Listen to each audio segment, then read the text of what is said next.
A estreia de Yuki Tsunoda pela Red Bull no GP do Japão não trouxe o pódio com que ele sonhava. Na verdade, pareceu mais um pesadelo. Ele largou apenas em 15º e terminou em 12º, sem marcar pontos. Apesar dele ter mostrado potencial, o fim de semana evidenciou o quanto ele e a Red Bull ainda precisam trabalhar para alcançar o nível que se espera de um companheiro de equipe de Max Verstappen. Isso ficou ainda mais claro com a pole e a vitória de Verstappen, que superaram todas as expectativas. Tsunoda tinha velocidade suficiente para chegar ao Q3, bem mais do que seu antecessor Liam Lawson mostrou nas duas corridas que fez pela Red Bull. E foi justamente nessa eliminação no Q2 que o fim de semana de Tsunoda começou a desandar, levando a uma corrida frustrante no pelotão do meio. Tsunoda construiu uma base sólida, especialmente porque disseram a ele que não precisa igualar Verstappen. O importante é chegar perto, estar envolvido nas estratégias e dar bons feedbacks sobre o carro. Mas embora essa estreia tenha mostrado que ele pode cumprir essas funções, a decepção em Suzuka fez lembrar com preocupação as dificuldades que Lawson e Sérgio Pérez enfrentaram anteriormente. Tsunoda chegou a Suzuka confiante, dizendo que no simulador o carro não parecia tão difícil de guiar, mas mostrava que havia instabilidade.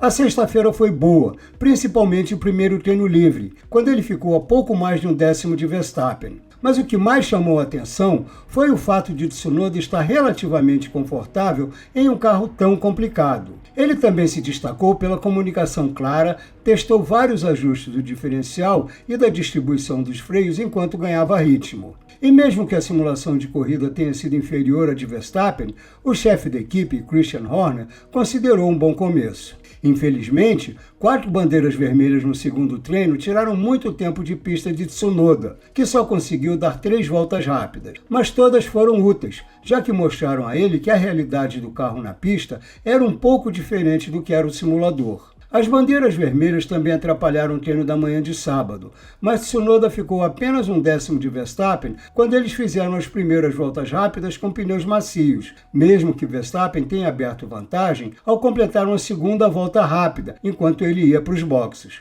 Mesmo assim, Tsunoda mostrou que tinha ritmo para chegar ao Q3. O Qualify começou bem. Tsunoda se colocou facilmente no 7º lugar, a 24 milésimos de Verstappen. Mas então veio o Q2. A volta decisiva no segundo stint já começou mal, com um erro na saída da chicane antes mesmo dele abrir a volta rápida. Logo depois, ele sofreu uma escapada grande na entrada da curva 2, saiu muito aberto e perdeu tempo. Dali em diante, Tsunoda ficou em desvantagem e só melhorou 154 milésimos de segundo em relação à primeira volta. Seu tempo foi até um pouco mais lento do que no Q1 e o deixou fora do Q3 por pouco mais de 2 décimos. Uma decepção para quem tinha mostrado que poderia passar por Q3 se acertasse a volta. Usando uma frase parecida com a de seu antecessor Liam Lawson, Tsunoda comentou como a janela de funcionamento ideal do RB21 é estreita. Se os pneus estivessem na temperatura certa no segundo stint do Q2, Tsunoda certamente chegaria ao Q3. E mesmo que não igualasse a volta mágica de Verstappen, as estimativas indicam que ele poderia ter largado na terceira fila. Bastava andar meio segundo mais lento que Verstappen. A posição no grid ficou ainda pior porque ele decidiu usar mais asa traseira que Verstappen, porque, segundo ele, a traseira do Red Bull está sempre no limite. Isso lhe tirou velocidade nas retas, dificultando ainda mais as ultrapassagens durante a corrida. Ainda assim, mesmo largando em 15º, Tsunoda tinha carro para marcar pontos na corrida. A corrida começou bem. Tsunoda ganhou uma posição ainda antes da largada, graças à punição de Carlos Sainz por atrapalhar Lewis Hamilton. Inicialmente, ele teve que ficar atrás de Lawson, porque precisou aliviar o acelerador na saída da curva 2 para não bater no piloto que ele estava substituindo. Mas logo ele pressionou Lawson, que tentou se defender por dentro na curva Spoon e fez a curva apertada, o que o deixou vulnerável. Tsunoda aproveitou e subiu para 13º. Logo depois, ele entrou na zona de DRS do Alpine de Pierre Gasly, mas não conseguiu atacar. Tsunoda só conseguiu ganhar posições parando mais cedo nos boxes. Ele colocou pneus duros no fim da volta 23, seguindo a instrução de fazer o oposto de Gasly. Gasly parou na volta seguinte e voltou atrás de Tsunoda, enquanto Lawson ficava fora por muito mais tempo e saía da briga. O segundo stint de Tsunoda foi frustrante. Ele não conseguiu se aproximar do Aston Martin de Fernando Alonso e seu ritmo estava bem abaixo do de Verstappen, já que ele tinha passado praticamente toda a corrida no ar sujo de outros carros. Tsunoda pediu desculpas pelo rádio depois da bandeirada, mas depois disse que ficou satisfeito com seu desempenho, mesmo que o resultado tenha sido ruim.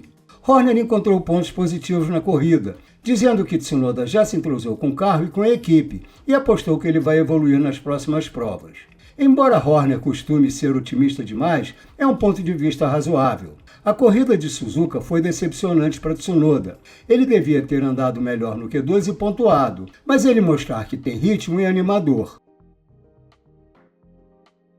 Lawson teve um fim de semana mais tranquilo no Japão, principalmente depois que surgiram várias explicações para sua saída da Red Bull. Talvez o mais perto que a direção da equipe chegou de assumir a culpa pela sua promoção apressada tenha sido Horner admitir que exigiram demais, cedo demais.